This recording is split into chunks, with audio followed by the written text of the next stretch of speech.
I think we ended with something full screen, and it was like near the end, so I didn't even bother to switch us back on like whatever the last show was.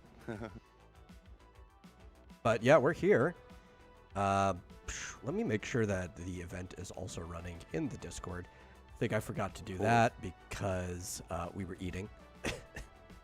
Yes, full of chicken and vegetables. Full of chicken. Not full of soup, though I'm never against being full of soup.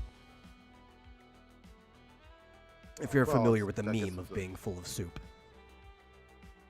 Oh, it's like a picture, like shaking a cat, right? And it's like a little kitten, and it's got like the pot belly or whatever, and the kitten's full of soup. And then, you probably never saw it, but I had friends that were sharing that over and over again. It's just like full of soup.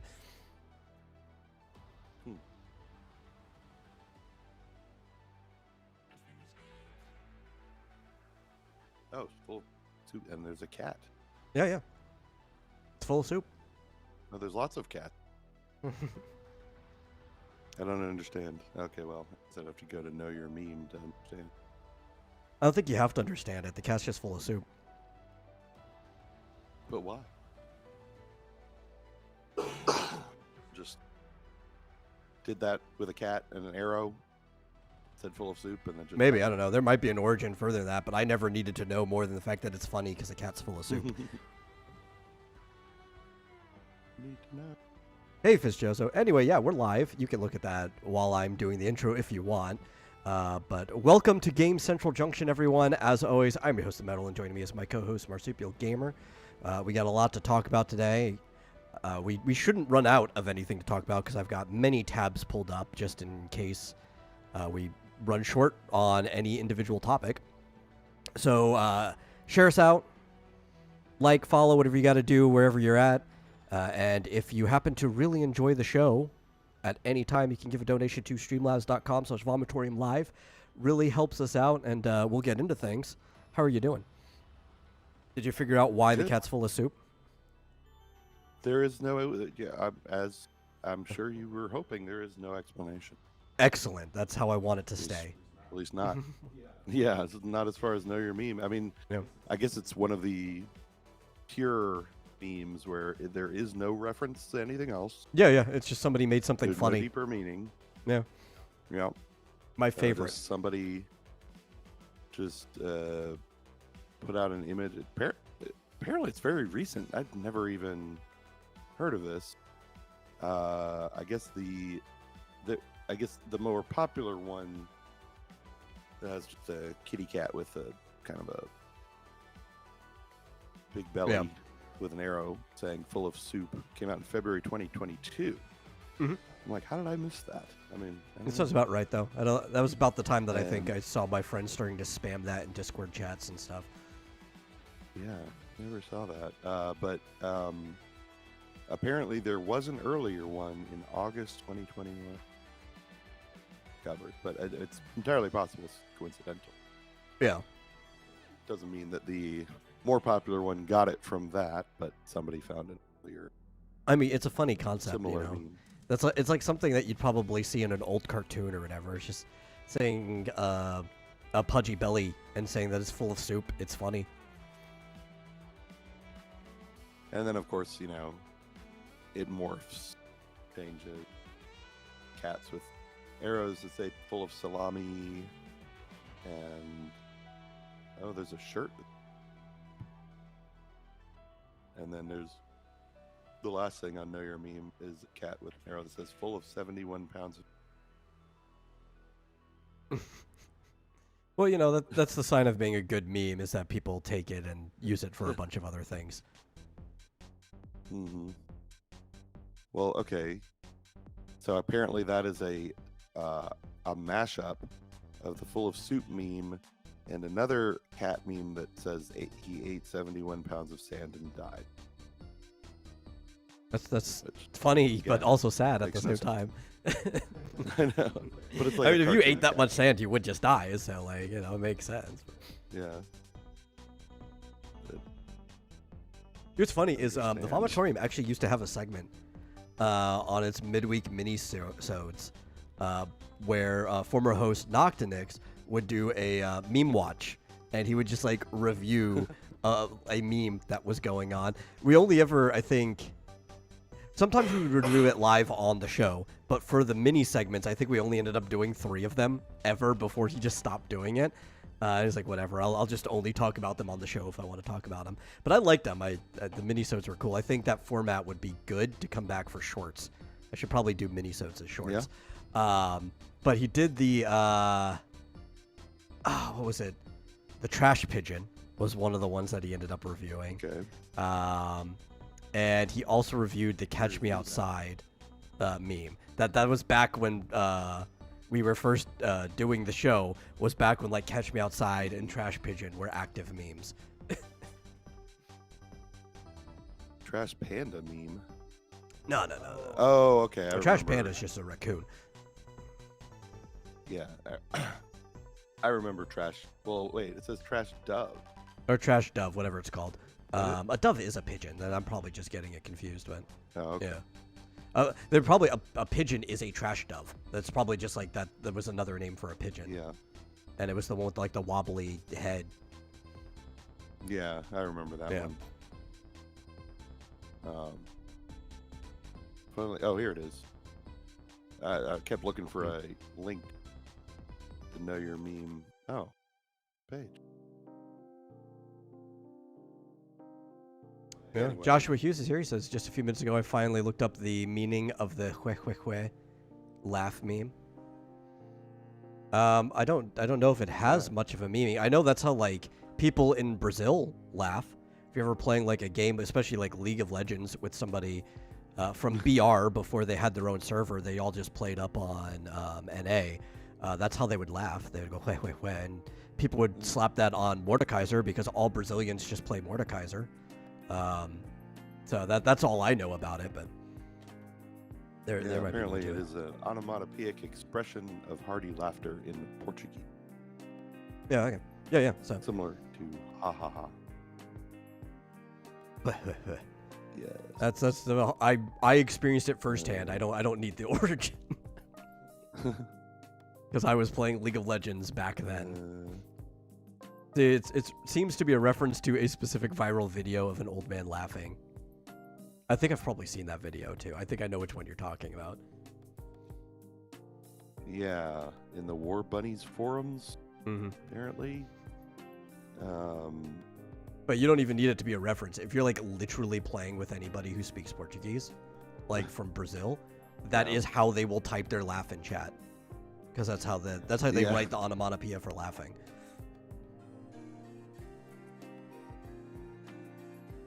Is it like even the the Urban Dictionary definition just says Brazilian Portuguese laughter, and it gives an example, but it's all in Portuguese.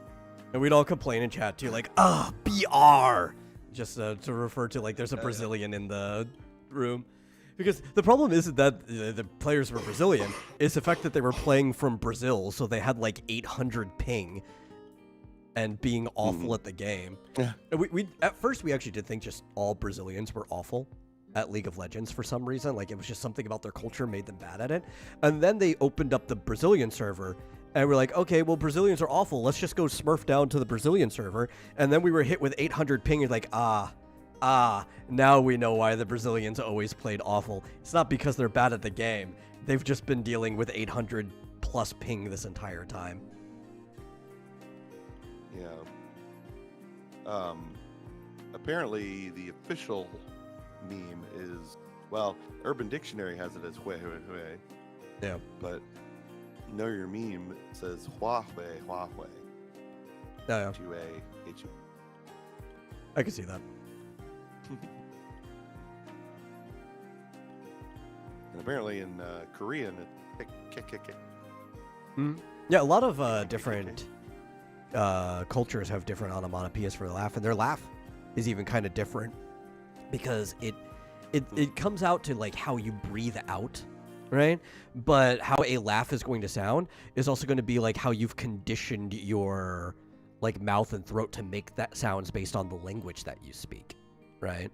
So you've got like ya is like a laugh, or the Spanish laugh is like It's spelt with a J, but it's still ha.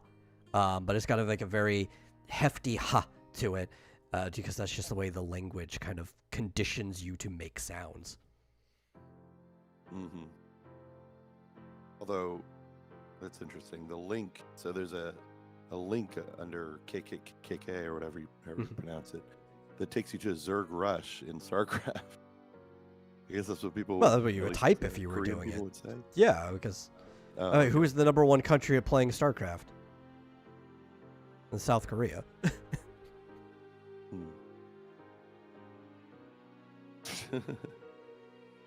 Yeah, I guess you would do that if, like, you're about to destroy their base. Yeah.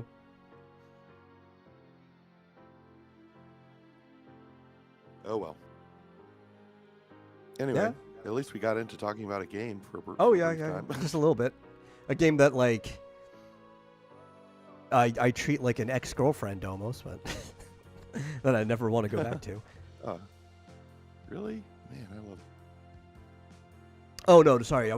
Before StarCraft, I was talking about League for a little bit. Oh, League of Legends. Yeah, that one I treat like an ex-girlfriend.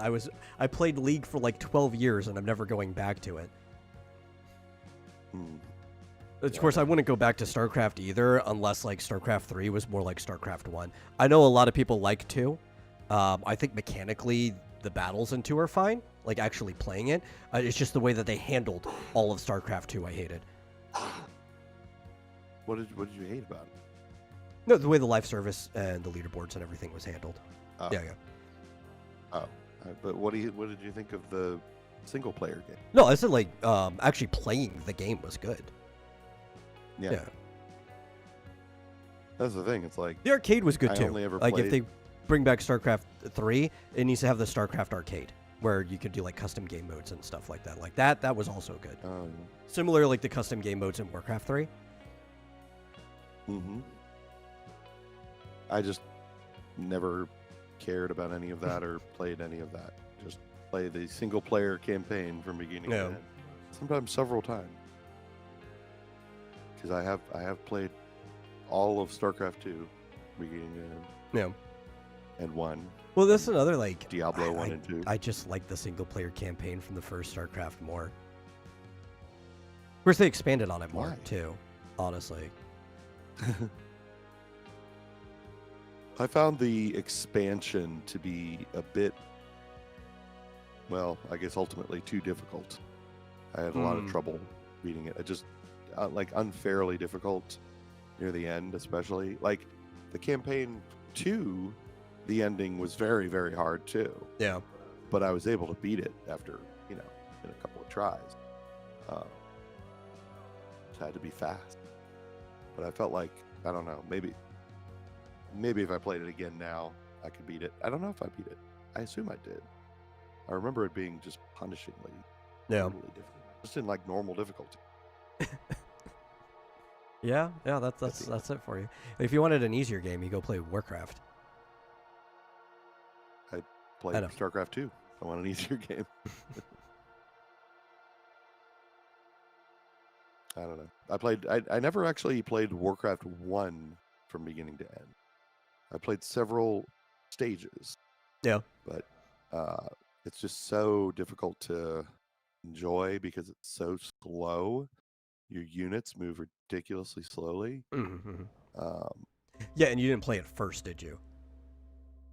Yeah. So going backwards, playing the other games, like if you played that one first, that's just what it was at the time, and then everything else just seems like an improvement from that.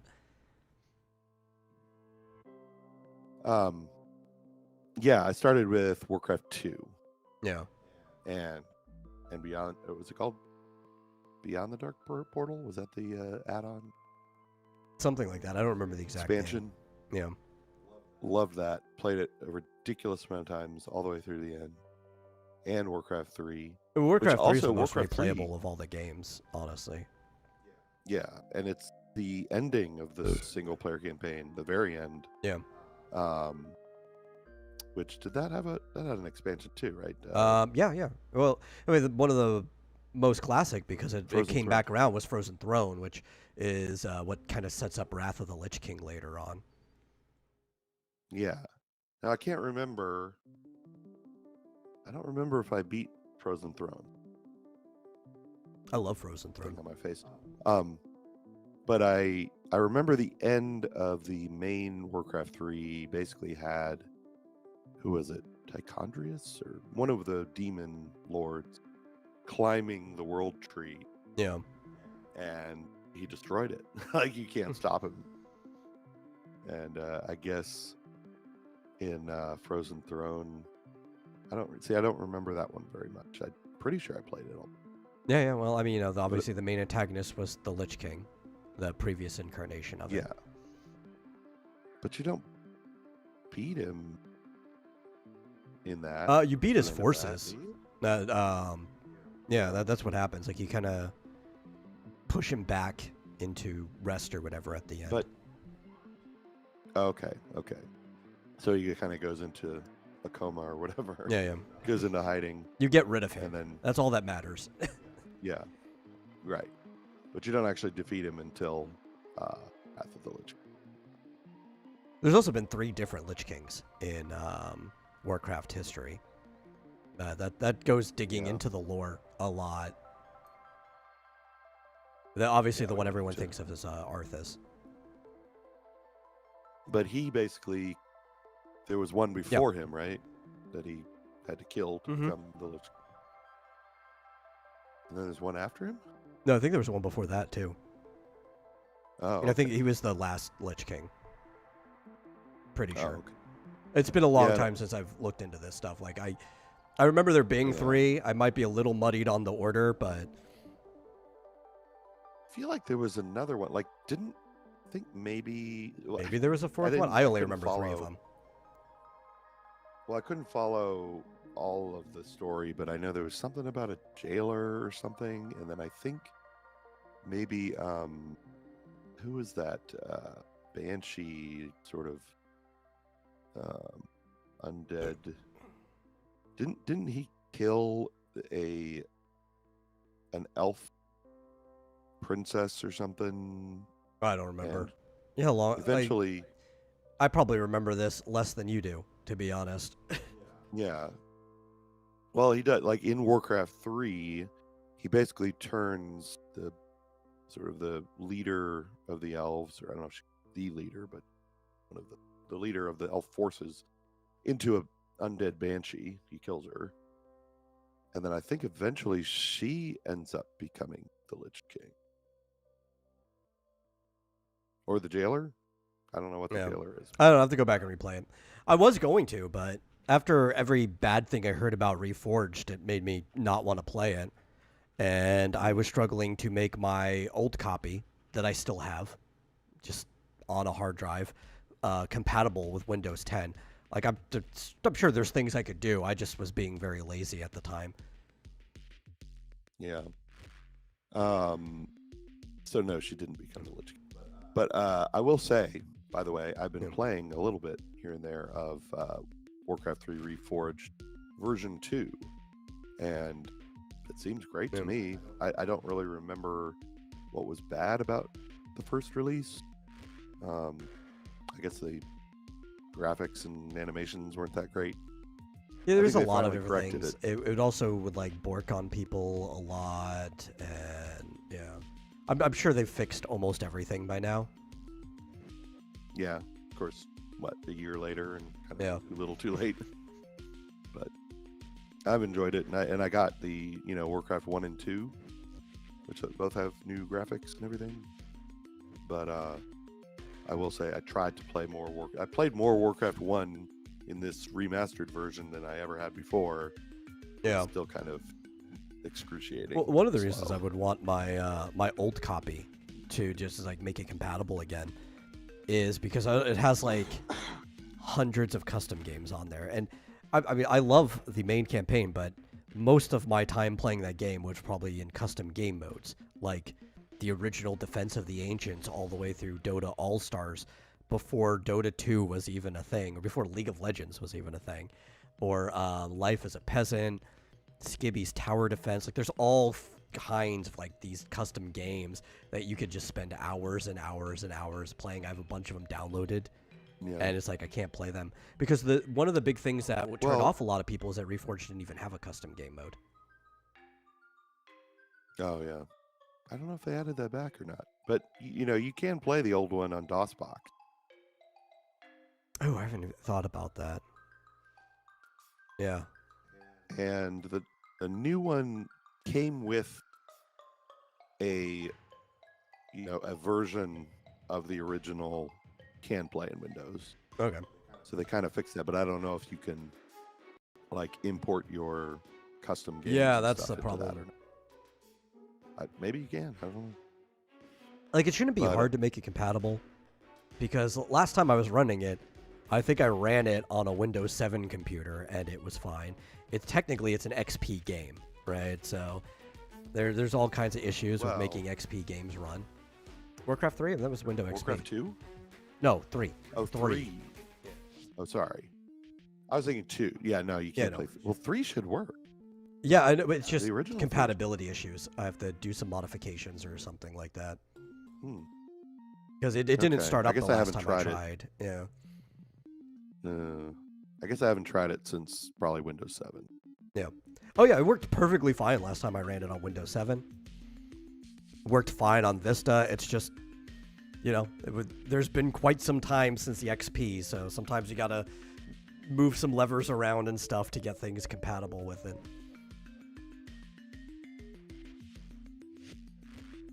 But they do have, like I said, they have. Oh, okay. Well, they've got the original Warcraft 2 and original Warcraft 1 apparently playable in Windows, but I guess not the original Warcraft 3. I don't know. Anyway, we got things to talk about. It should be playable. Talking about like a 20-year-old game or whatever, Or... Fun stuff. By the way, just to wrap that up. Yeah. There were only 3. You were right. Lich Kings. Ner'zhul was the original, then Arthas, and then Bolvar for Dragon. Okay, so there was one after Arthas. Got it. Okay. Yeah. I remember Ner'zhul, because Ner'zhul is like the one you're dealing with pretty much in Frozen Throne. The acolytes will even go like, "My life for Ner'zhul," when you tell them to do things. Yeah. There's actually a funny thing, because they used to have a really good sense of humor at Blizzard, where the acolytes would trip up and they would go, "My life for Ner'zhul." Yeah.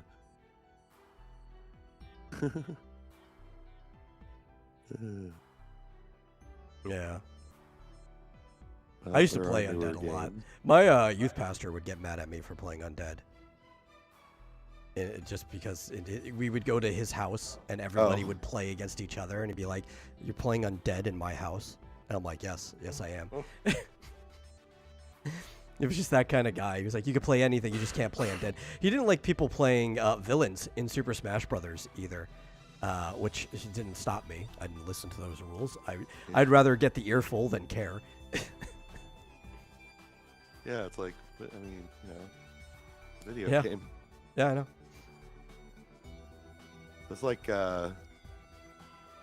people that think that if you write an evil character that has evil traits, that means that you? Like, I know. No. It's like, I can write a character that's not me.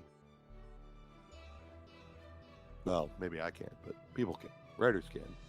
Oh, I totally can. Yeah. What is this? Nintendo GameCube prototype for Space World 2000 goes on sale? Oh, I didn't even see that. Brand new story. I did have another story about something related to Nintendo that's on sale, but we could start with that if you've got it in front of you. Well, it's not very much to it. I guess it is. There's only one of them. It is on sale for $100,000, and it doesn't work. Of course it doesn't work. Why would it work? So if you want it to work, you have to go and fix it yourself. Make it more than a prototype. I think if you altered it in any way, it would completely destroy the value. Oh, of course. Of course. So it really just depends on who ends up buying it. Whether it's a collector who wants the value to skyrocket and they'll flip it later. Whether it's some autist who's like, I want to make this work. It really just depends on who buys it. God, I hope it's not that. I mean, don't ruin it. It's a piece of history. Yeah, it would be nice if somebody just donated it to like the Video Game History Museum or something. Yeah, I mean, well, you can keep it as long as you keep good care of it. You know, take care of it and don't try to make it work. But apparently, it is. I want to say it's on eBay. Is that right? Yeah. 2000 game. Trying to see if there's a link. Oh, here we go. Here it is. All right.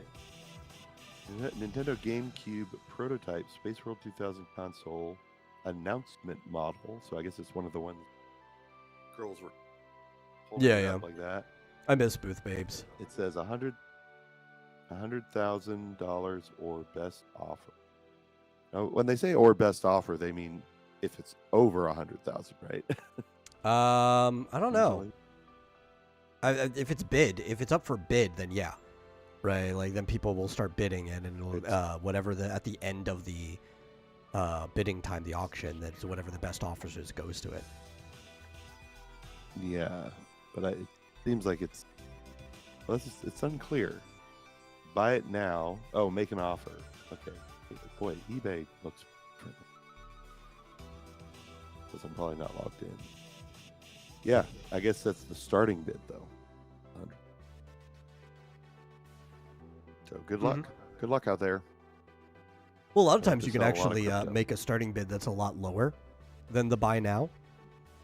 And you're hoping that nobody else sees it. And then, you know, as people bid, it'll get higher than the buy now. And and I'm logging into eBay. Should I... and it'll disable the buy now. Yeah. Oh, we got something else on eBay right now. Right now, there's something else that's maybe somewhat more important than that. It's not part of video game history, but it's about history in the making. He says, I think best offer means lower. Usually, yeah, the bid starts lower than the buy now. Oh, yeah. So, yeah, this isn't a typical auction on eBay. So, yeah, there are 9 current offers. It doesn't tell you how many. 4 have been rejected, but you can bid less than 100,000. Yeah. So there's 5 current offers on the table. Yeah. Anyway. Yeah, so you know how there's the Nintendo Switch 2 experience that's being held in April, right? And people had to like basically hop in the minute that it went live to try to get your invitation or whatever to the experience. Now the thing is, in the terms of agreement, it's non-transferable. But that's never stopped anybody before. So right now on eBay, you can actually see people selling their non-transferable Switch 2 experience tickets. So did that already go out and we missed it? Yeah, I think so. I don't even remember. I completely forgot about that. It probably happened while I was asleep, to be honest. Yeah. But yeah. So how does that work? Buy it and you get nothing? I guess. I don't know. It's just... the tickets are supposed to be non-transferable. So shouldn't eBay, like, take those down? I don't know their policies on that, to be honest. But they've got one up for Dallas experience. That's currently at $40. And there's another one up for the New York experience for $300.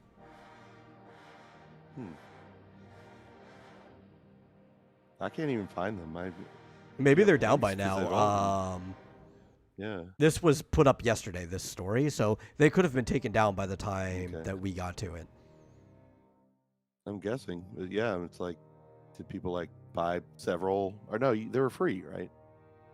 You needed to buy them. You just had to register for them. Yeah. I guess you better either go or don't, because you can't sell them. I don't think. Well, that's why they made them non-transferable.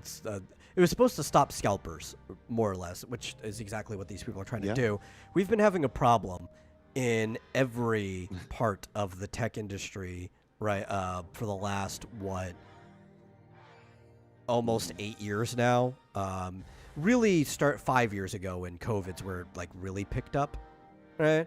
But a little before that with the crypto mining and stuff, that just scalping of everything in the tech industry.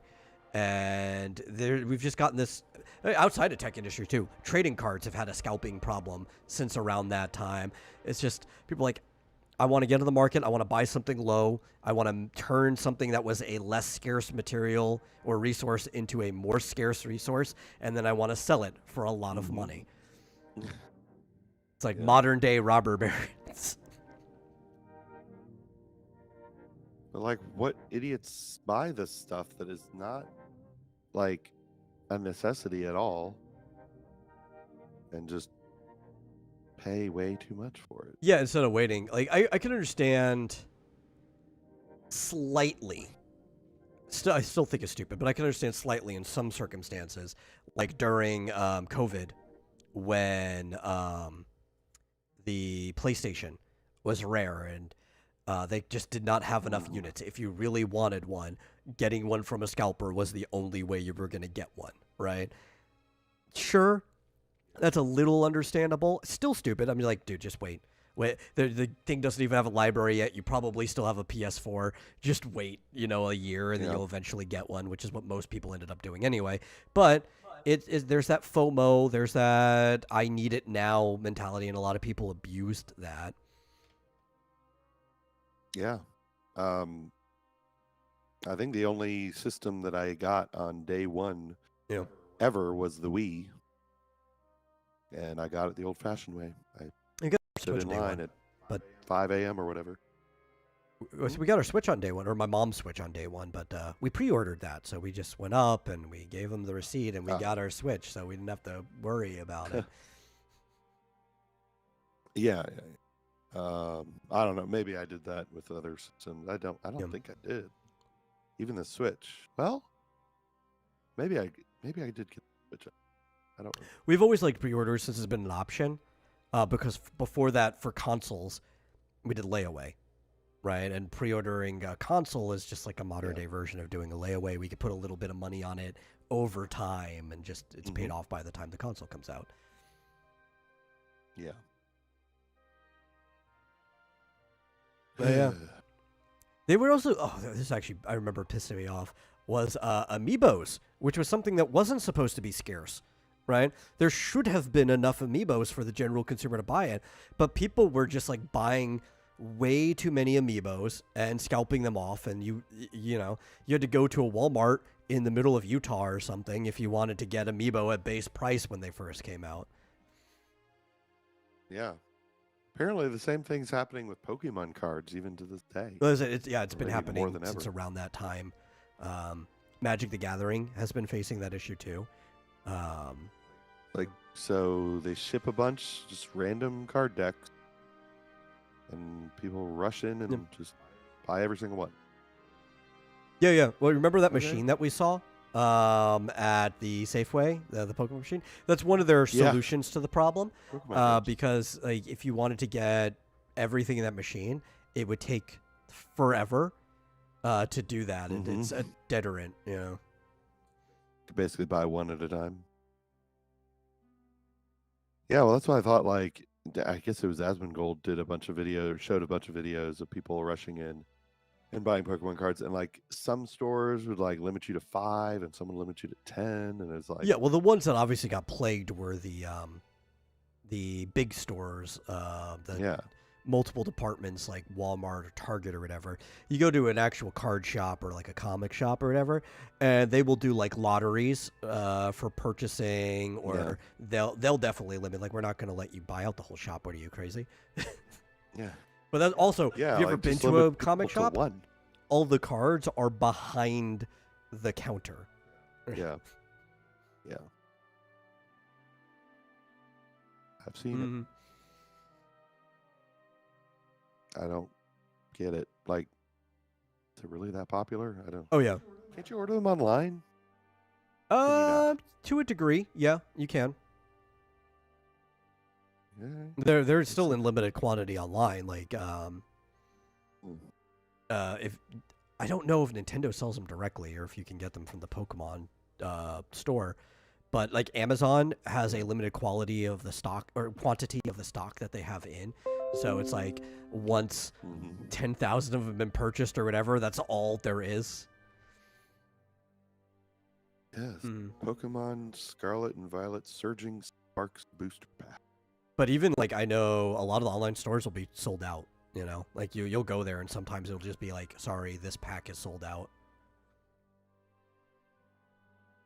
What is this? 10 rare card lot with 1 guaranteed X card, 1 sealed booster. Do you think this is actually how the Pokemon Company makes most of its money is through its trading cards?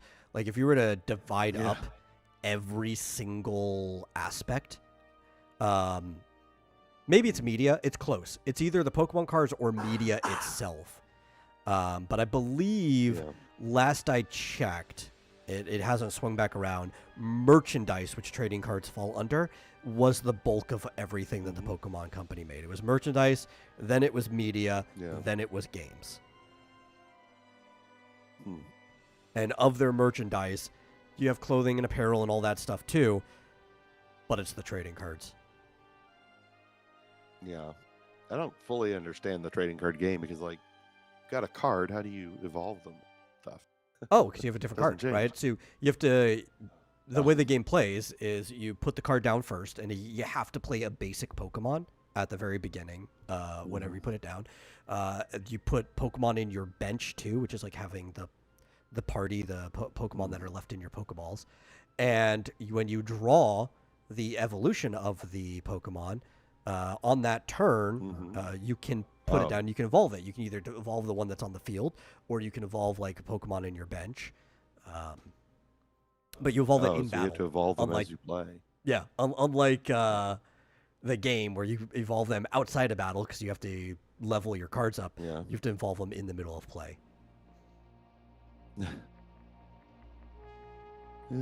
Yeah. Well, I assume PokemonCenter.com is hopefully owned by. Yes, that is owned by the Company? Pokemon Company. The Pokemon Center, which is obviously named after the hospital in the games, was a store that opened up in Japan, and they put a wing in New York a long time ago. There's a few more Pokemon centers around the world now, but it's also the name of the same online store. It's where you get everything from Pokemon. That's why I was saying, like, it'd be cool if those little vending machines, when you activate it, if it just started playing the Pokemon Center music, but it doesn't. Yeah. Well, I mean, from the looks of it, they sell a whole bunch of different Pokemon cards right there. They seem available, but you would trample people. Yeah. You get stuff you can just buy online. Yeah, people will go like 5 o'clock in the morning when the store first opens up, right? And they'll just go in and they'll raid the whole shelves. Maybe they think if they buy it in person, they're more likely to get more rare cards or something? Well, even like Pokemon Store and all that, they will limit the quantity that you can purchase, right? So if you go in a person and the store doesn't have a limit on it, they're just increasing their odds by having more packs, right? They'll sweep the store and they'll get like, I don't know, 5 ultra rare cards out of the whole store, if that. But they'll also get some other like lesser rarity cards that will still sell enough that they'll come out on top after purchasing everything. Yeah. Or there'll be like a deck presumably that has a guaranteed card that people want in it. And you're like, oh, if I just buy the deck, I'm fine. And they'll just go and they'll buy every physical, like in-person copy of the deck. Though you can order that from the Pokemon Center too. And be like, sorry, you can't get your Charizard EX or whatever because I've got them all. You have to buy them from me. Yeah. So, presumably these are all like nerds with tech jobs and no girlfriend. Is that how they? Yeah. I'm mostly saying that. That's or my brother. My brother used to flip Pokemon cards. He wouldn't go and like do scalping or anything. He would buy a couple packs like a normal person. He'd keep some of the cards, and if he got something rare that was worth selling, he'd flip it. right? Which like that's reasonable. It's a trading card game. Now you're supposed to actually trade the cards for other cards. That's the purpose of the game. But if you want to trade it for money, I don't think that's the end of the world.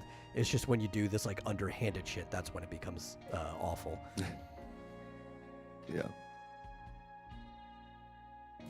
Well, anyway, I used to trade cards for cards when I was young. That was like the whole fun part of the trading card game. It's like, yeah, you're playing with people, but also it's like, I don't really like this card, but it happens to be your favorite Pokemon, so I'll trade it for like an Eevee. I don't know. Mm-hmm. Yeah. I probably just don't know enough about the Pokemon TCG. Yeah. I'm far more familiar with Magic, and I could see, potentially getting a deck and playing with them, but I don't know. I'm not big on, I guess, competing in person with someone. It just feels uncomfortable. Well, so I think that's why the Pokemon TCG Pocket is doing so well right now. I think because it's only been out almost a month. I think it came out was like January 5th or something like that. It was like the very beginning of this month. And I think it made almost $500 million in its like first 2 weeks. Right? Which is crazy compared to like even these gacha games where it's like, oh, look how much revenue these gacha games make. It's like, yeah, within its first 6 months, Genshin made like $1 billion. Pokemon TCG Pocket's probably going to make $1 billion within the first month to month and a half. Because it's just the most profitable franchise in the world. Period. There's nothing more profitable than Pokemon. Of course, I downloaded it, and in the 5 minutes that I took to maybe 10 minutes to poke around, it looked like all you do is just get more cards. Like, can you? Yeah. I think you can figure out how to actually play with them. I don't know. I think I've seen video of people playing with each other. I mean, the whole app is just opening decks. Well, that's the part that people like the most out of the whole thing anyways. Kind of the gacha aspect of trading cards, right? It's just opening booster packs. Yeah. I'm like, okay. It's kind of cool that you swipe and then it tears it on the top. Yeah, which they've been doing that since Pokemon TCG Online. It was just more cartoony. And they've just been basically upgrading the graphics with every single iteration that they've put out. Yeah. I've got 31 cards. I've got like, in live, because live carried over the bulk of what I had in online, almost 2K. Okay. Yeah. Which is another reason why I don't want to start Pocket. Like, a lot of my friends were like, hey, you should get TCG Pocket. And I'm just like, why? So I could pay for cards? Or slowly grind the in-game currency or whatever? I've got all these decks in live. Why don't we just play live? Yeah. I've got 36 cards, but I think they're all duplicates. Because I only had, there's like different groups. Like there's this Space-Time Smackdown set that's different from all the other sets. Yeah, that's how it works. Now, some of those booster sets will have some of the same cards from the generation, but there'll be new cards that are released when that booster pack comes out. So you get them, you'll get some cards you already have, but you're looking for the new ones you don't have yet. His Chozo likes card games. He's got some Magic and some Yu-Gi-Oh cards. He likes actually strategizing and coming up with distinct decks. I think that is a fun part of it. Yeah, I can see that. Part of the reason I liked playing the Magic the Gathering, what's it called, Duels, that I think was on Steam, I don't know if it's still on there, was because it would basically say, give you a deck that's kind of built to work in a certain way, and say, okay, play against this CPU player with this deck, and then after you win, like the next one, it would give you a completely different kind of deck. And it's like, oh, I got to learn this completely different strategy. And hey, Mike, it's fun to just kind of try out different decks. Yeah. I think I don't know if that's still there. Well, mostly, and this might be on Steam. People play Magic: The Gathering Arena. That's like the big thing, but that's because you get to play against other people and you collect your cards and everything. And I like the duels. I like Pokemon because Pokemon's simple. Like they add some complicated things. Like if a mechanic gets added to the main games, they'll add something similar to it in the trading card game. Or they had the EX and the VX or whatever at a certain point. But they added like the Gigantamaxing, Dynamaxing as an EX card. They added Mega Evolutions as EX cards and everything. But it's a pretty straightforward system to learn. And once you know it, you kind of just can continue to play it forever. The only problem is that Pokemon goes through generations really quickly on what cards are still like legal to play if you're playing competitively. If you're just playing for fun, like casually with friends, that doesn't really matter. Magic also goes through seasons really quickly too. Like every couple of years, you're pretty much playing like a new series of Magic, and that's the same problem. Like you have to keep up on the cards if you want to play competitively. If all you want to do is play casually, it really doesn't matter. Yu-Gi-Oh, on the other hand, has both a bane and a boon with this. I don't think Yu-Gi-Oh, maybe they did one recently, but I don't think they've ever done a rotation.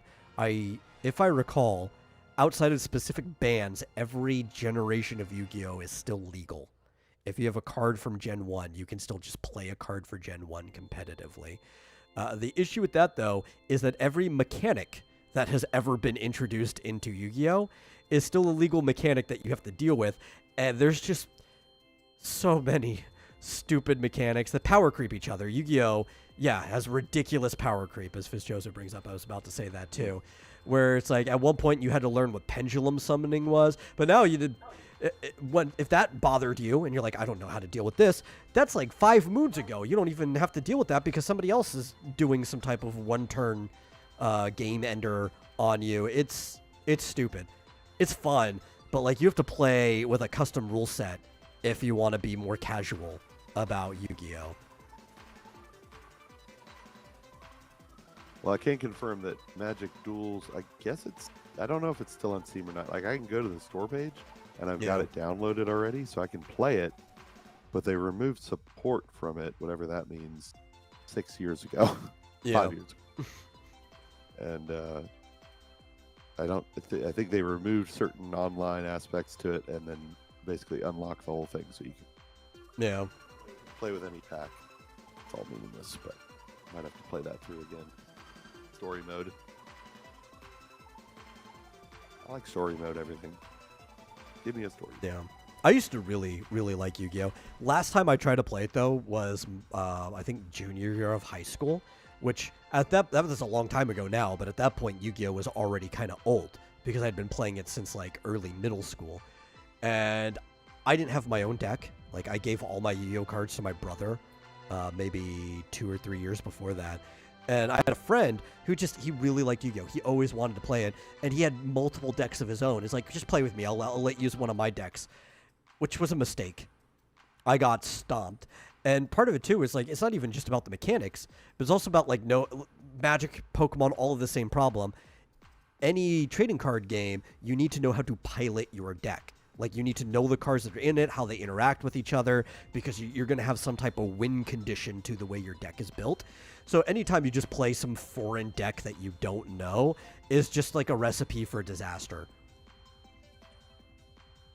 You're like, oh, well, no, because if you just do this, it's like, okay, it doesn't matter if I have a card that lets me draw 3 valuable cards from my deck. If I don't know which cards are valuable in my deck to be drawing, I'm just going to pull the wrong ones out. Yeah. But you can read what they do. Right there. You can. And some people get, like, huffy or pissy with you for taking too long. He wouldn't have, especially because he was just happy anybody wanted to play with them. But even if you could read what they do, if you're not familiar with piloting the deck, you're like, okay, I read what this card does. I don't know how it's going to interact with half of the other things in the deck that makes it specifically good, right? Yeah.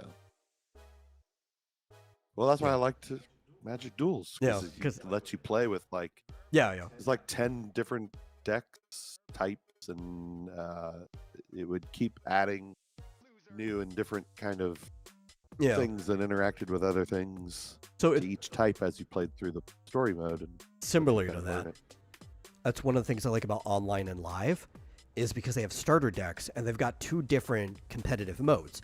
You have the open one where you could just use any of your cards as long as you only have the legal number of an amount of cards. Like I think you can only have 3 duplicates of any card in a deck. You're fine. But they also have a mode where you can only play as starter decks. So you just pick the starter deck you want to play with. And now you have a complete deck that you can learn to pilot.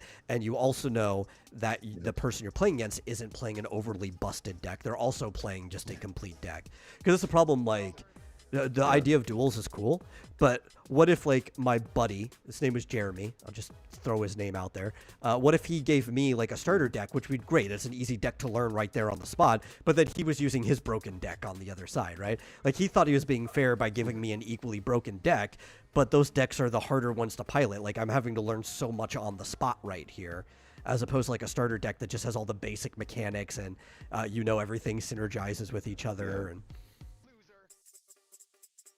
So I like how some of these online games have modes like that, where you can just, like, know you're playing a balanced match against somebody.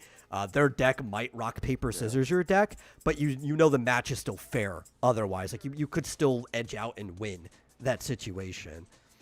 Yeah, I don't understand, like, tournaments with these things. Like, okay, but, like, so would everyone have to spend thousands and thousands of dollars to, like, get exactly the best? Yeah, sometimes.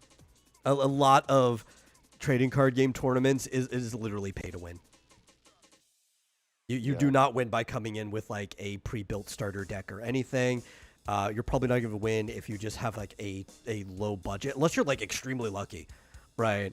It's like the same as the gacha system. You're just so lucky that you got all the cards you need in a low player budget. Yeah, but no, it's pay to win. So it's not skill even then. I mean, it's some skill, but it's mostly just how strong is your deck. And it's how strong your deck is.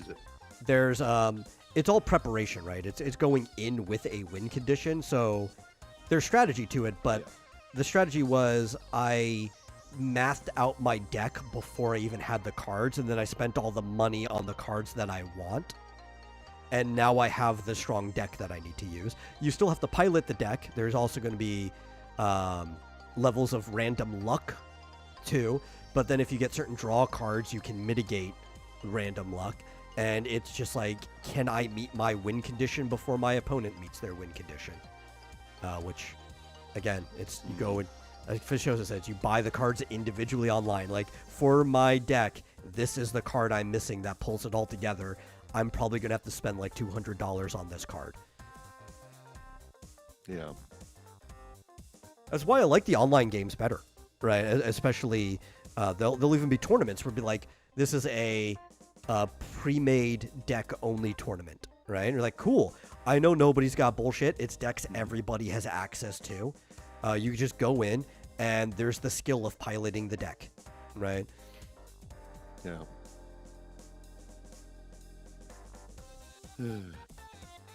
That's one hobby that I will never have time for. Yeah.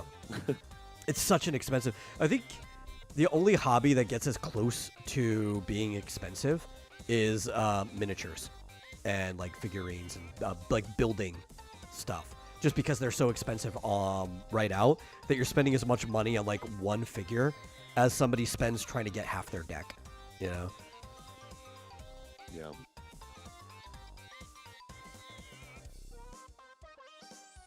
Well, we do have more to talk about. So, PlayStation and Sony has been making a lot of changes.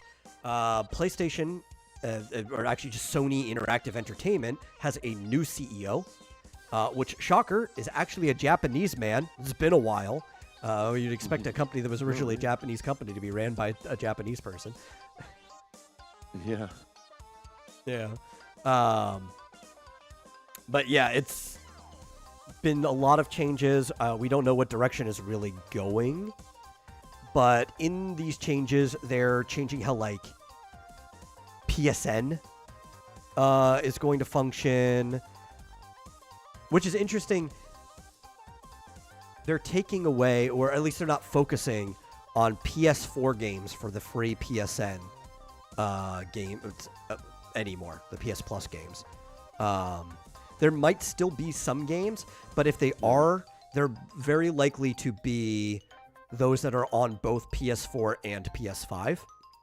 But they are finally moving away from guaranteeing a PS4 game on every PS Plus monthly rotation. Because they're just like, listen, you've had enough time. Get off of our old system. We just want you on the PS5 now. We're putting our foot down. Yeah. Sounds good. Yeah. So the new guy's name is Hideaki Nishino. And in a statement, after basically taking over from Jim Ryan, he plans to grow the PlayStation community in ways, or new ways, such as IP expansion and technology innovation. Now, IP expansion is probably what they need to do more than anything else, because they just don't really have many products that are solely Sony that people are interested in. They've got a few, some of them that have tanked their credibility since this generation, but they just need to expand on some of the older ones that they've left in the dust and also bring in some new ones that are entertaining to people. Yeah, what does that mean exactly? Does it mean creating new ones? I think it or mostly just means building on old ones. I think it mostly means creating new ones.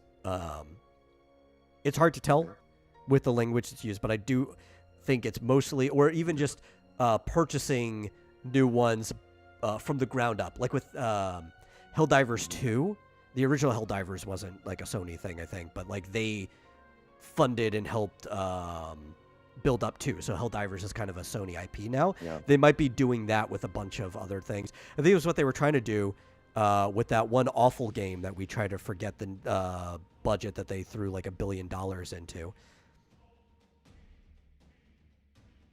Concord. Yes. You Well, know,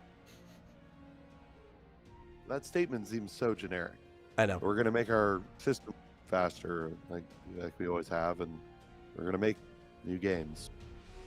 Yeah, well, like, what was technology innovation, right? I guess they've done some things, but not anything crazy. Like they did the PlayStation VR. I guess that counts as technology innovation. I actually think the coolest thing about the PlayStation that I've kind of raved about is how interesting the controller is. I hated the PS4 controller. The PS5 controller is actually a pretty good controller. They've kind of like one-upped it every way. They've got all these interesting things like the haptic feedback and the way sound gets used, colors, yeah. LEDs. So like if they do things in the hardware and peripheral side, I think that could be cool. But if all they mean is, hey, the graphics are going to be an inch better than they were last time because we're hitting a graphics wall, like I just don't really care. Then we're going to make new games like we always have. Yeah. Yeah, it's like, it would be interesting and I think optimistic, or I'd be optimistic about it, if they said something like, we're going to do something different. We're going to listen to gamers, do what they want, and actually, not put up with game developers literally wishing death on half the country, on half of the United States anyway. Like what recently happened this week with a developer coming out with a statement saying that they wanted to, Minecraft half the country. Oh, I definitely want to play your games now. Even if you're not like the lead, it's like, okay, did that person get fired? What are you doing about this? Nothing. So yeah, and not playing that. Definitely pick the right IPs to expand on, right? Because they were trying this last generation. This doesn't sound anything new, but some of the stuff they were going to do, like Naughty Dog's Last of Us multiplayer game, and the God of War live service spin-off have been canceled before they even really hit the ground because they were dumb ideas. So, you know, you just need some smart people. I think that's their problem. They just don't have any smart people working at Sony. Outside of maybe their hardware department. Like, the actual tech guys are the only smart people at Sony, and then everybody else has, like, their head so far up their ass that it's coming back through the other side like a Ouroboros. Yeah, I was trying to figure out who this dev was that said, end your local MAGA. Said, yeah, I'm sure you could find it on X. Yeah. But, and then there's the game dev that got an award from the Real Game Awards, which was put on by I remember Geeks that. and Gamers and some other. And Craig YouTubers. Skitz, the man, the Yes. original founder of Screw Attack. Mm-hmm. And it's frankly, in my opinion, a far more legitimate game award than the fake game award. Yeah, I mean, it's got its own problems, but one of its biggest problems is a necessity, and it's the buying your vote to get in. But it's something you need to do with the modern day of the internet because, like, bots would swarm it otherwise. So it's something I don't like, Yeah. but I also understand it is an actual necessity. Yeah, but anyone can get in. I don't remember Yeah. what the fee is to become a voting member. $30 Yeah. bucks. $30 a month is it's a little expensive. Yeah, I thought it was pretty expensive when I looked at it. I don't remember what it was myself, but I'm like, Yeah. man, maybe if it was $5 just to buy the vote, then I would do it. But yeah, Well, yeah, and there's I noticed. I went on the website. There's a $5 tier, but you do not get a vote for that. yeah, So I think it was maybe 25 or 30 to get a vote. But at least, you know, and there's like an elite tier where you can pay $1,337, but you still only get one vote, as far as I can tell. yeah. So like, Just I get still think there's recognized. flaws with the award in general, but again, it's a necessity. Yeah, and they were perfectly proud to Yeah. give an award to a very woke game developer who made a great game, and then the developer said, Yeah. "You didn't ask me permission to give me this award. I want to So give it weird. back." When I saw that, it's like other game awards ask permission. Like, why would I need to ask your permission to give you an award? You? You know, that's what they said, that they were asked permission. Though I don't. I believe could it, see giving notice that, like, hey, it'd be cool if you came and actually accepted your award, but Yeah, giving notice that you're nominated. Yeah. And then I guess you could say, "No, I don't want to be nominated" or something. I suppose. But I don't know that they had like nomination. I didn't watch the show. I didn't was watch it either. out there, but I don't know exactly how, if they nominate a certain number and a certain number of game in each category and then vote on just those, or if they just say vote for, like, they just list out every game that was developed the entire year for each category. I don't know how. They got the most votes.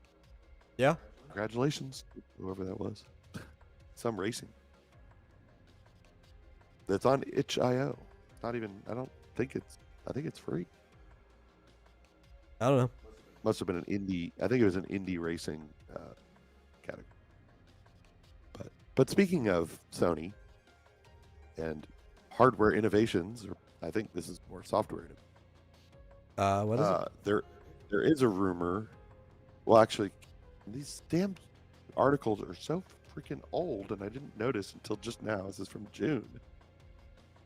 That they're working on native PS3 game support on PS5. Oh, that's cool. Yeah. So I guess I missed that from back in June. So I don't know. I guess nothing's come of it yet. But Well, with how complicated some- that is, it could take forever for them to get that working.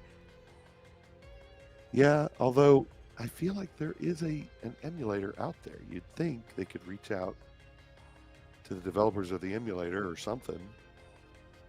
Be like, port this to the PS5. So it is annoying that you really can only stream PS3.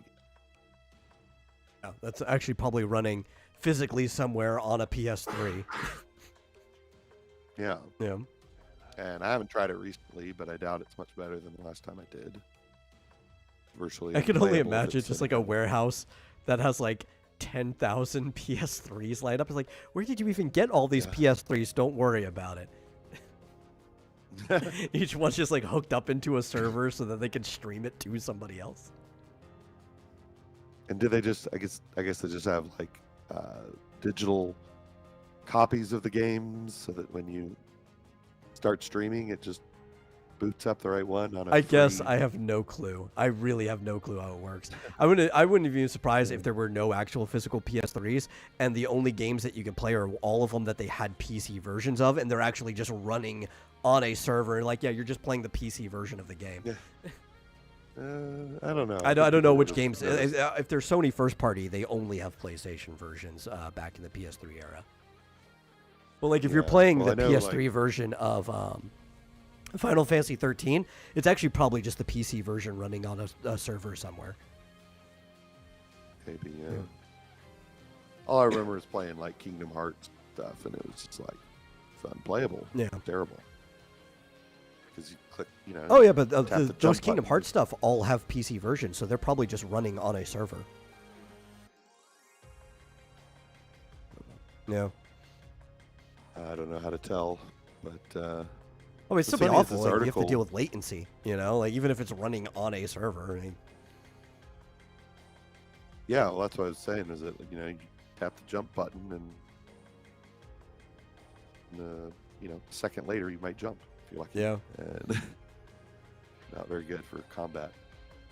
But it's funny because the article is saying how poor the PS5's backwards compatibility is, and I'm like, well, compared to Nintendo, it's pretty good. I mean, a lot of their games are in their classics catalog, and of course, it'll play anything from the Yeah. PS4. But if it we're would be comparing nice it to if the it played PC. Xbox, though, then it's actually pretty bad. So it depends who we're comparing Yeah, to. I guess. Yeah. But speaking of Xbox Oh, you got something for and Xbox? PlayStation, well, sort of. It's actually more related to PlayStation, but a couple of Xbox IPs are apparently, or a couple of Xbox franchises coming to the PS5. Oh, Do you okay. see this? No, I did not. This is actually a new article from today. Halo and Gears of War are reportedly coming to the PS5. Okay. I've never played Halo. I've never owned an Xbox. I played all the way up to Halo Reach, which I think is like the 5th Halo game. What do you think? It was Halo 1, 2, 3, ODST, and then Reach. I think that was the order they happened. Technically, you say it's the 6th game because Halo Wars happened somewhere in there, but that was like a real-time strategy game. Nobody counts that as a Halo game. Yeah. Well, apparently the Master Chief Collection and Gears of War Ultimate Edition may be the first Xbox exclusive games that will be coming to the PlayStation very soon, like in the next couple months. And then Forza Horizon 5 is coming this spring. Yeah. Well, so they're both doing this strategy now. Xbox has been doing it earlier. Microsoft just realized at a certain point that making things console exclusive really doesn't do anything for them. Now, if it's a third party and making it a timed exclusive, that does a lot for you. But making your first party stuff console exclusive, especially when you're losing the hardware race, is actually just costing you money, right? So they're putting it everywhere now. And they even said, like, the stuff they're buying, they're not going to make it exclusive. Activision is still going to have stuff on PlayStation and elsewhere. And recently, Sony has said that they're basically adopting the same strategy, where they're not going to really focus on things being exclusive to the PlayStation anymore, because they're not losing. They're not in last place, but not in first place when it comes to the console wars either. I think it's mostly going to be just getting things out on PC sooner than they have been. But I wouldn't be surprised at seeing Halo hitting PlayStation if you might start seeing things like God of War hitting the Xbox eventually too. Yeah, yeah. I keep reading through, and it looks like some of these are more rumor, but from insiders. Senua's Saga Hellblade 2 and Age of Mythology Retold might also be coming to PlayStation, and Microsoft Flight Simulator 20. Yeah. Because Choso says Microsoft never made Xbox games Xbox exclusive. They made them Microsoft exclusive. That's not entirely true. You could say that's kind of mostly true. Halo 1 and 2 were on PCs, but there was an era where they did not have stuff on PC as well, right? Until the Master Chief Collection, Halo was not on PC after the Vista port of 2. Which was only runnable on Vista. I think there's some compatibility settings you could do to make it run on like 7, but it was made for Vista, which was a very bad operating system. So, but for a while, most of their games weren't available on PC as well. But since about the Xbox One era, they were trying to move back into that position where it was Microsoft exclusive. You could get things in the Microsoft Store on like the Windows 8. So that's been mostly true for a while now. There have been a few exceptions of things that still weren't available, but that again was mostly Halo, and they kind of changed that once they put Halo Infinite and the Master Chief Collection on PC. Mm-hmm. Yeah, so I guess it's exciting for fans of those games who never got an Xbox. Yeah. Guess. I never had one. I always played them at other people's houses. But it was like so many people had Xboxes that it wasn't hard to find somebody who had Halo. Or you could play it on PC. I played Combat Evolved on PC most of the time. You see it as Halo CE for Combat Evolved, but there was another CE, which was a modification or expansion to Combat Evolved called Halo Custom Edition, and you could use that for playing and making custom maps. One of the most famous ones were two of the most famous ones were the Hyrule maps, where somebody literally took Ocarina of Time models, and you could play Link with the hook shot and a bow and arrow as your guns in Hyrule Field from Ocarina of Time, which they made seamless. You could go onto the ranch and everything, or you could play in the Forest Temple, was like the other one that people had commonly made for you to play in. And if you're in Hyrule Field, you could hop on Epona as like a replacement for the ghosts. Oh, that's cool. Yeah, we used to play that map all the time. Fun. Well, the last thing I'll say about PlayStation 5 today is that there was they apparently keep track, they're watching you, of whether you put your PS5 in rest mode or turn it off completely. Yours is pretty much always sitting in rest mode. Yeah, to update software in the background. Although we have had to like reboot it occasionally when it won't connect to the network. Yeah, it hasn't been having that problem for a while. Maybe there was a firmware or software update that kind of fixed that. There was a big update recently, but there was a period where I think it was actually probably one of their updates borked it, because it was like after an update, and I was almost having to restart it every single time I took it out of rest mode. Yeah, and I figure also, like, every time there's a system update, it does reboot. Yeah. So assuming there's nothing wrong with the update, it at least gets a fresh, session. But see, if you start it up right now, you get to see the original PlayStation start up. So like, there's reasons to actually put it into shutdown. Yeah, well, but true. That's for it. It's not dependent on which theme you chose, right? I think it's the original PlayStation startup no matter what. Oh. Because it doesn't actually read the theme until you select a user, because each user could have a different theme. Right. Yeah. Right. But can you guess what percentage of users do use rest mode shutting it down? I'm gonna guess 86%. No, what was it? Far lower. Really? I would have figured it would be the bulk of people. according to this, 50%, 50-50. Oh wow. Like, I mean, shuts I would down probably that shut person? mine down if it was mine. But Yeah. I like I being wonder able if to that shut it down. includes like just I hate how stupid it is to be able to shut the switch down. That you have to kind of go out of your way to shut it down. It's not easy. yeah, you have to like hold down the button. Yeah.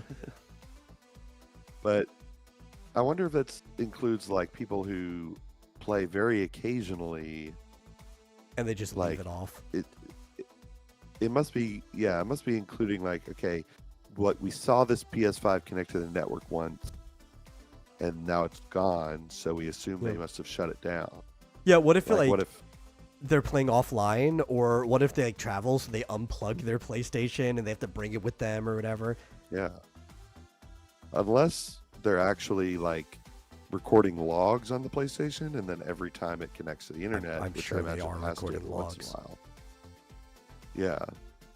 Then they're like, oh, okay, we can see exactly when it shut down. Yeah, or I when don't it think did it's just rest. unplugging, right? Because if you left it in like rest mode and it lost power, there's a log for when it loses Yeah. power. It even says like the PlayStation didn't shut down properly. Would you like to restart it? Yeah. So I don't know exactly what their criteria is for a user that does one thing versus a user. Yeah. What if they do a mix of both? Yeah, I don't know if it's they probably count just that. tallying the total number of logs, and they're saying like, wow, it actually just comes out to like half the time it's put to sleep and half the time it's actually shut down. Yeah. Or else you could say, well, okay, so let's see how it's worded exactly. So, 50% of the users who booted up in the United States. Oh, wait. Okay, no, that's something. I don't know. Anyway, Sony's saying it's 50. Yeah, I mean they might have it to where it can tell when you select your user if it came out of rest mode or if it came from a like cold start. Mm-hmm. Does it not save electricity to shut off? It definitely, you are saving electricity by shutting it off completely. It's going to be a marginal difference that you're not really going to notice because it is so energy efficient when it's in rest mode. But yes, you will technically be saving electricity by having it shut off completely. Well, I guess, yeah, if you're comparing it to being shut off, Yeah. this article, interestingly, is talking about how rest mode is, obviously puts it in a very low power consumption mode.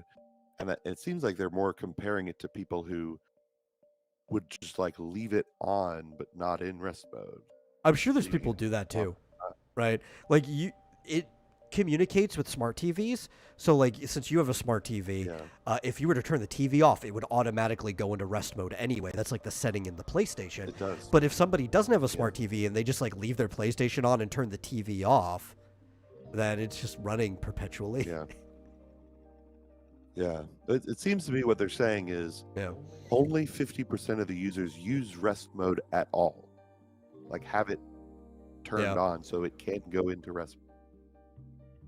Yeah, and I feel like that's what they want the default to be Too anyway, you know.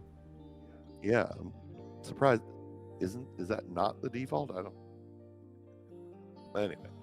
I used to put my Makes sense. laptop into hibernate all the time back in college.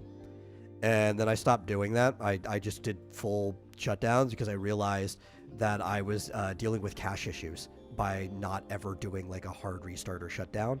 Because I'd like hit hibernate, which is saving the session, right, to storage, and then it would pull the session back out of storage afterwards. But I would do that for like 3 months straight without ever doing like a full shutdown or restart. So like they were just ending with cache conflicts after doing that for that long straight. It's like, I'm just not going to hibernate anymore because I'll forget Yeah, otherwise, you know? Yeah. I have always turned off hibernate because Yeah. I've never found it to be good Well, at all. when I first had a computer that could do that was my first Asus ROG. Boot up was still kind of slow compared to like a modern computer or laptop. So it's like hibernate actually saved boot time And going back and forth between, it was in college, right? So going back and forth between classes, having hibernate as opposed to sleep was actually preferred for me because it still booted up like I took it out of sleep, but it was saving power compared to if I just left it in sleep mode. So I didn't have to charge it as much in between classes. But like now, my computer boots up so fucking fast. Like, what would even be the point to a hibernate mode? Just do a, like, it takes me 2 seconds for my computer to boot up from being off. Like, why even have sleep mode? Just do a fresh boot. Frankly, well, see, I'm the other way. I almost never reboot my computer. I almost always in sleep mode. If I'm not using it. I mean, even my work computer, I have a desktop at work that I do not reboot voluntarily. Although it's rebooted 2 nights in a row now, against my will. Yeah. Because, of course, I definitely don't want to shut it down because I frequently log into it from home, or it's running something overnight, or I just lock the screen in it. Yeah, I was just sleeps or whatever. But hibernate was just a nasty habit that I picked up in college from jumping between classes. I'm like, I need to kill this habit. I need to do a like fresh boot where the entire cache has been dumped and everything more often. I just need to do it every time, or I'll forget. Like a month later. It's like, when's the last time I actually booted up my computer from start? See, back when I was in college, we didn't have these newfangled laptop computers. But I would actually leave my desktop on all the time anyway. Well, my first desktop at college came with Windows 3.1, and that year, like shortly after I got to college, Windows 95 came out. Yeah. And I always found it very strange because Windows 3.1 runs very quiet. If you don't do anything, if you don't touch it, nothing's happening. Meanwhile, it's idling. 95 is like a tornado is running through your fucking room. I know, it was crazy. Starts the lawnmower up. Of the night. Yeah, I don't remember, but I probably started to shut it down because I remember after I installed Windows 95, and I'd had computers for years and years and years, always just like turned off the screen. I read somewhere that it was bad to reboot them too often. Or I'd shut them down. I mean, it depends on which ones I'm talking about. But yeah, Windows 95 has all these background I mean, it has ever since. Of course, nowadays, you don't hear the hard drive. Typically don't hear the I don't remember hearing about it being bad to boot them up so often. Though, with the state of hard drives back then, you probably were wearing through the hard drive faster if you had to keep turning it on. I know it would definitely take up more electricity if you actually just kept turning it on and off, because back then both the monitor and the computer was like an old light bulb almost. The bulk of the electricity it took up was in the phase of turning it on, and then once it was idle, it would be less that for hours than it did for you first turning it on. Yeah, but I mean, how much could it use up in the 10 seconds or whatever that it takes to turn on? Yeah, I don't know, it's probably all bullshit. Yeah. But I will say that nowadays it's like, they're quiet. If you just leave them on, and my laptop, if I close it up, it goes into sleep mode. It could stay like that for weeks, maybe months, then battery would be fine. So it hardly uses anything. But I do like opening it up, finger on the thing, and it immediately, as long as it doesn't reboot at night, whatever. Oh, my old laptop would die if I left it on sleep mode. Like, I don't know why, but I've always had like really big laptops. I like big laptops, so it was probably just taking up more power than they expected it to. And like I like the Asus ROG line. Not as much as I used to. Their more recent ones have not been to the quality that I was used to them having, but I used to like them, and I would leave it in sleep mode for even just a couple hours, and I'd come back and it'd be virtually dead. Mm-hmm. Yeah, that's crazy. I mean, I probably had similar experiences. Yeah. Just not with MacBooks. Yeah. They do very low power. Even the Intel one, I think, would stay asleep. Yeah. So, something else about the PS5 before we leave that altogether. talking about that opening theme, they are going away very soon, actually. January 31st, so tomorrow, they're going away. They were already scheduled to. Experience it again. But they did say, due to popular demand, they won't be going away forever. I don't know why they just couldn't take just disable the timer for them to go away and just leave it on your PlayStation. I'm sure there's probably just a simple toggle they could do to do that. But they said they're working behind the scenes for more permanent versions that you will just be able to have later this year. Maybe they just want to, they cranked them out fast enough and they're not satisfied with the theme, so they want to make better versions of them. I could see that being it, because otherwise, like, dude, just turn the toggle off. That will basically end the license. Just leave the license for it on everybody's PlayStation.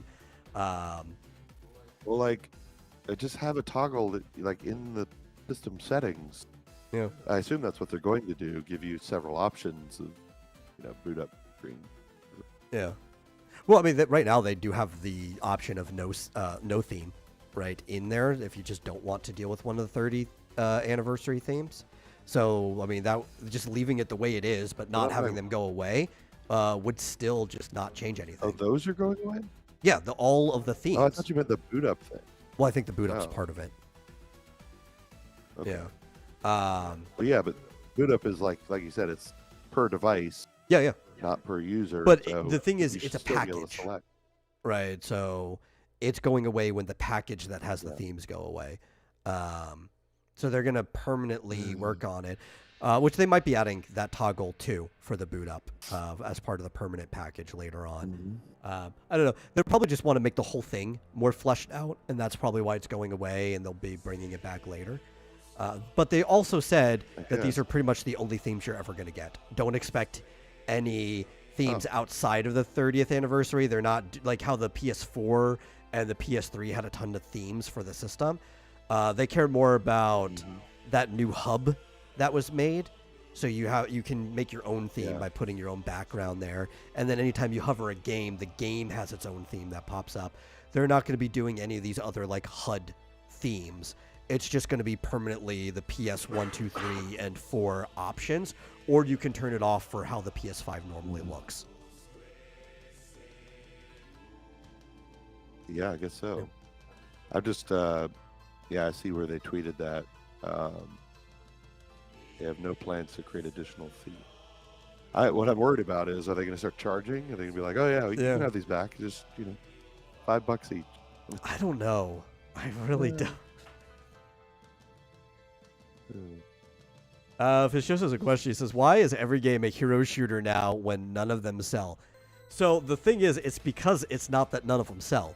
It's very select few of them sell really, really well when they do. And it's just like, why was every game a MOBA for a while when only like one or two of them were doing really well? They just see something that's easy to make that does really, really, really well, and everyone jumps on it. Marvel Rivals is a hero shooter, and it is doing exceedingly well. Personally, I don't like hero shooters, so you're never going to catch me buying one. But that's the reason. It's because one or two will do extremely well, and then everybody wants to jump in on it. And they come and go. They wane. Marvel Rivals is pretty much catching what Overwatch 2 failed to do by getting the actual audience of the original Overwatch, but also the audience of people who like Marvel. Whether you came from the modern normie crowd of the MCU, whether you like old stuff, because there's tons of references to the actual comics in it. It's got a little something for everyone. It's actually respecting the characters. It's doing well. It's completely replaced Overwatch. But everybody else wants that Overwatch. That's just what they want to capture. Or in this case now, they want to capture the Marvel Rivals. But there's a lot of genres where we could say the same thing. It's like, why does everybody try to make this genre when only like one or two of them do well? Well, everybody wants to be, especially for the live service, everyone wants to be playing the service that everyone's on, right? So you have to try to make sure that you have a more tempting morsel that everyone jumps to. But most of them aren't as good as the ones that people are already playing, or they just don't have the appeal that the ones are that everyone's playing, so they just don't migrate over to them. And I think that's also just an inherent issue with live service. When you're running a live service as a game, you are not competing with everything in your genre. You're competing with every other live service because you're taking up people's time. As opposed to like a one-off single-player game where you could put that on the back burner, you could play that whenever, you could come back to it. Then you're competing with genre. Like, well, I already have Devil May Cry. I don't necessarily want to play Final Fantasy 16, right? Which is in the same genre, technically. That's fine. Mm-hmm. And sometimes, hey, somebody's got a lot of money. They want all the games in the same genre, so you're not even necessarily competing, right? If you could just rip off somebody else's game but give a new story, like, cool, I like that other game, I'll play this one too. But live service is different. It's like the same issue with MMOs. When you look at MMOs, there are hundreds of thousands of MMOs that have been made since MMOs started. Many of them you've never even heard of. They failed before they even started because everybody only wants to play the MMOs that other people are already playing. Right? I'm playing a live service, interactive community game. I want to play with other people. I'm going to hop on the one that other people are already on. So whenever one gets popular, everything else fails. It's just the nature of a time and community-based system. Yeah. Well, we were talking the other day, I guess maybe yesterday, about I just have one quick thing about whether any interesting games were coming out soon, like in February, because I'm dying for. You know what I realized? Yeah. Dragon Quest 1 and 2, the HD 2D remakes don't have a release date. It's just sometime this year. Yeah. But I will say that I've mentioned it before. Cuisinier is already out. It came out 2 days ago. I'm gonna have to check that one out. Basically, battling with like cooking spoons. I was wondering if that had to do with like the word cuisine. Okay. Yes. Yeah. It's a combination action adventure and cooking game. Okay. They should make a delicious and dungeon game. And today, what came out today? Hello Kitty Island Adventure. Oh yeah. I was actually chatting about that in a stream chat earlier. Yeah. Mm-hmm.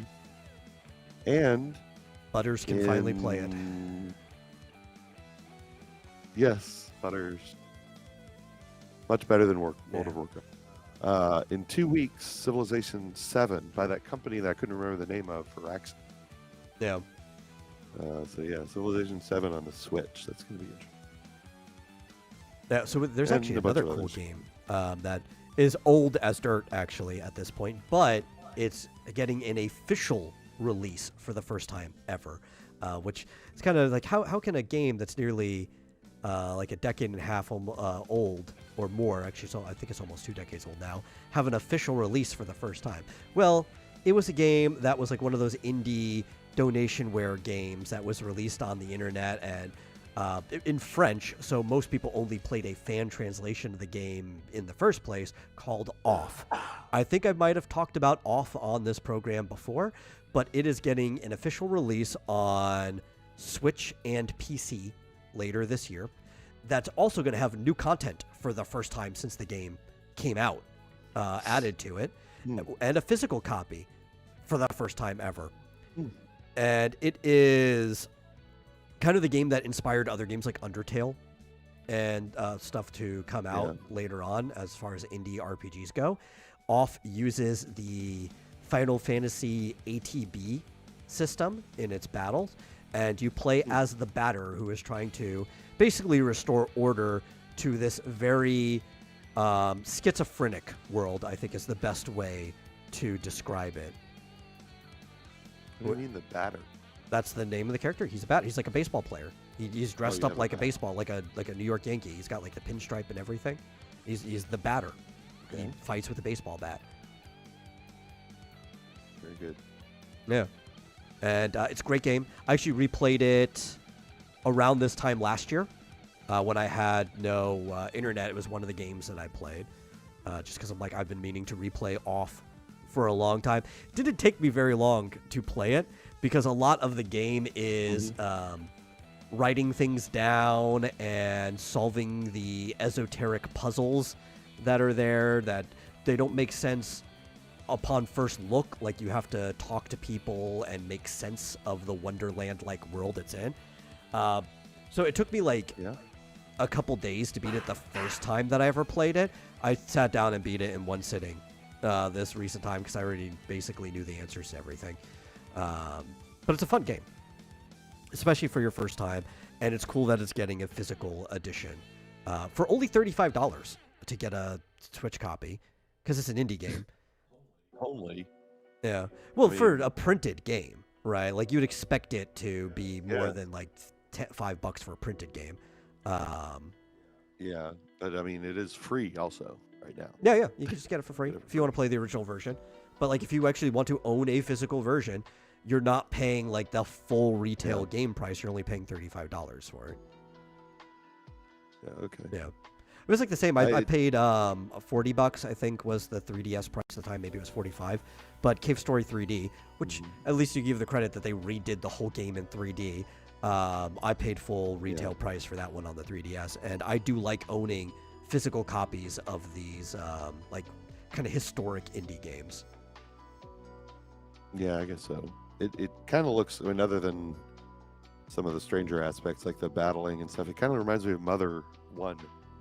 Yeah. The original. But it's from 2008. Wow. Yeah. It's almost 17 20 years. Yeah. Yeah. But this is that's cool. Battle system is effectively the Final Fantasy ATB system. It actually has like the ATB gauge that goes up on the side.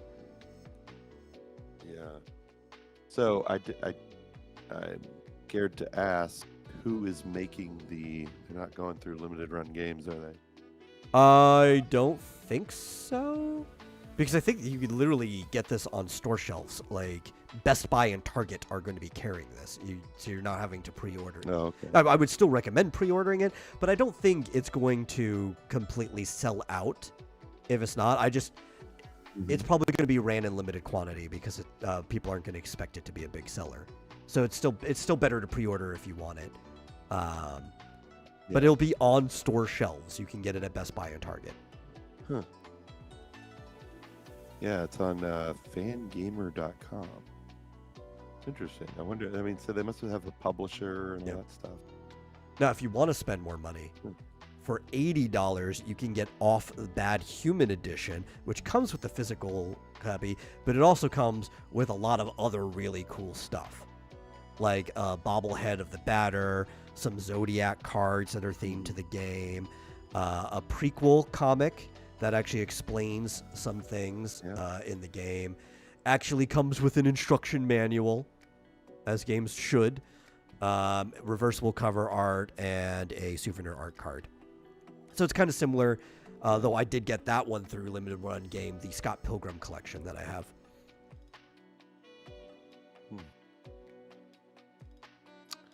Interesting. That is exclusive to Fangamer, though. You have to go and order that through them. Oh, I see. So it is off. OFF. Off. Which makes it really, like, talk about SEO, right? Really hard to actually go. You have to type off RPG or off game because it's just like a simple word, like turning the light switch off, which is, I guess, kind of spoilers. But you don't understand why that's a spoiler unless you play the game. Yeah. Well, so that it's not a spoiler. Okay, so just to give it a little more context. So Fangamer, where it is on sale, is the publisher. Okay. Fangamer LLC used to be, or it was spun out from Starman.net, an Earthbound, it's funny, Earthbound online forum. They sell all kinds of merch and licensed games and everything. They're based in Tucson, Arizona. Oh, that's cool. We could go visit. Maybe we could go buy a collector's edition directly from them. Maybe. I don't think that's how that works, but Hey, you know what? If we did want the collector's edition, it probably wouldn't take that long to mail it here. I imagine if it's coming from their headquarters. Now, it'd be one of those stupid things where for some reason it has to be rerouted through like San Francisco before it comes here. Have you ever seen that? Like you order something and you look at the tracking map, you're like, why has it got to go halfway across the country before it comes here? Yeah, or often has to go through like Chicago or something. Yeah. I think I've had something that coming from California that went to Georgia to Atlanta. Yeah, it had to back. pass here. It's like, The hell? Weird. Oh, wow, they sell a Stardew Valley guidebook. Why would you need a guidebook? it's just cool collectible stuff. But like, I don't even use guidebooks most of the time, but I used to like collecting them just to have them. Yeah. No, they've got a lot. It's got a lot of interesting, like Switch games and Stardew Valley cookbook. All kinds of stuff. Cool. Yep. So I'm excited for that. I've never heard of this site. I'm more, well, I mean, that site's cool too, but I'm more excited for the game that they're happening to publish, just because it's like, it's a cool cult classic game, but it's also going to have an official English translation. It'd be so funny if it's just a fan translation for everything except for the new content that they just officially published. But it's also going to have new content, which is, how often do you hear like an indie game that hasn't been touched in 18 years or 17 years have new content to it? Yeah. Apparently, this place is the publisher of Undertale as well. Undertale Collector's Edition. Neat. Let's go work for them. Yeah, sure. Why not? Probably have to relocate to Tucson, though. Well, yeah. Go. Cool. So off. Yep, off. And I don't really think there's... I mean, I've got some other things, but we're already at time, and they're not really necessarily that interesting. Ridge Racer is out, so if you have the extension pass for Switch, go play Ridge Racer. Really, really good old 64 game. Oh, yeah, I used to play that. Wait, it's a Nintendo 64 game? Yeah, Ridge Racer for the 64. No. Was there an earlier version? I thought I used to play that on Game Boy or something. I don't know. Maybe. I think I've only ever played the 64 the version. Maybe I'm thinking of a different one. Yeah. I must be thinking of some other game that sounds like Ridge Racer. I don't know. I'll think. But you could go that's cool. back. I do like that game. Experience Ridge Racer on the 64 if you liked it in the past, get some nostalgia, or if you never played it, go experience it for the first time. It's a great game that I think has aged really well. Mm-hmm. It looks cool. Yeah, that's all I gotta say. Of course, my favorite racing game of all time was what's it called? Off. Has the word off in it? Yeah. Shoot.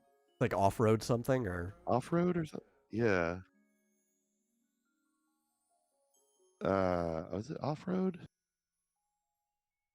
I don't know. It's a game where like you were in a convertible, like with a girl next to you, and spectacular crashes. My favorite racing game is Snowboard Kids 2, which is a downhill snowboard racing game. Made by Atlas, the creators of Shin Megami Tensei and Persona. They'll probably never make another Snowboard Kids game again because the one on the 3DS or the regular DS didn't do very well. But Outrun. That's Outrun. I know Outrun. Yeah. Outrun's a good game. Yeah. That's a good choice for your favorite. Great graphics. Yeah. It was like you and a blonde chick in a convertible, and you'd like flip over, and when you crash, it's like, oh my god, they're both dead. Yeah, I think I used to play a lot of Outrun. Let me see if wasn't there like an arcade version of it? Oh, I only played in the arcade. Yeah. Yeah. That's I remember because my I was gonna go look up the cabinet, but I remember what it looked like now. That was the standing cabinet, right? That had the wheel on it. My the skating rink that I used to go to every Friday night had a copy of it. That's where I would play it. Yeah. Yes. Yeah. As far as I know, maybe there were ports to other things, but I only ever played it in the arcade. Yeah. I think doesn't I was gonna say One Up. I think was doing an outrun at one point. I think we talked about it on the show. Oh my god. Oh, I remember that. Yeah. I have to get that. Although I wonder if my little thing that I got for Christmas has it. If not, Oh, maybe. I'll have to download it. But Outrun, like many of those games, you could play it without it, but you really want the wheel. True. But yeah, Anyway, that's the show. Thank you all for coming. If you enjoyed it, please share it out with somebody else, anyone else. I don't care. Let's share it with your mom. She can listen to us curse while talking about things she has no clue. But if you really enjoy the show, consider giving a donation to streamlabs.com/vomitoriumlive. If you are the mother of the person who just shared this, open up your wallet and give a donation to streamlabs.com/vomitoriumlive. And we'll see you guys no later than Monday. bye.